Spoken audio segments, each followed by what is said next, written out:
the reason China is the pacing challenge for the Defense Department is because they have such a range of tools and considerable leverage that they can draw on. And so it's rarely, at least in my experience, something that's exclusively in kind of this gray zone or regular space that they're operating. They often operate in more traditional ways as well. And I think the two flashpoints that we often focus on from a military perspective, of course, Taiwan and the concern that at some stage in the not too distant future, there may be a decision by the PRC to retake by force Taiwan. And so as we look at some of the lessons we've gathered, and I'm sure the PRC have gathered as well on Ukraine, there's certain aspects of how Taiwan would have to defend itself that we're actively leaning in on, and I know others are as well.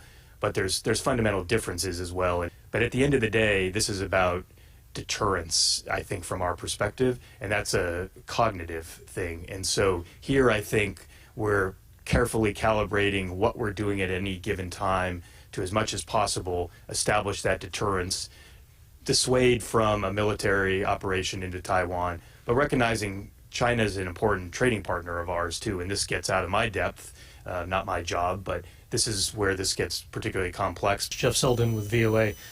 You talked about the information space, and some other U.S. agencies have warned about China in particular, but other countries like Russia, ceding the information space in an effort to really debilitate the U.S. will to fight should there be a crisis, whether it's Taiwan or somewhere else. How far ahead or how advanced are the Chinese efforts to cede the information space, or the Russian efforts to do that in ways that would limit the ability of the U.S., whether irregular warfare or regular warfare, to respond to a crisis? I think Russia and China, yes, they're going to be a lot more aggressive. They're going to take a lot more risk. They're going to try to message our population in ways that, frankly, we would find completely inappropriate and threatening. How much that actually lands is, I think, a big open question. I tend to be very bullish on the U.S. population that when presented the facts, particularly presented the facts by the United States government or key allies and partners, they're going to take that as a given.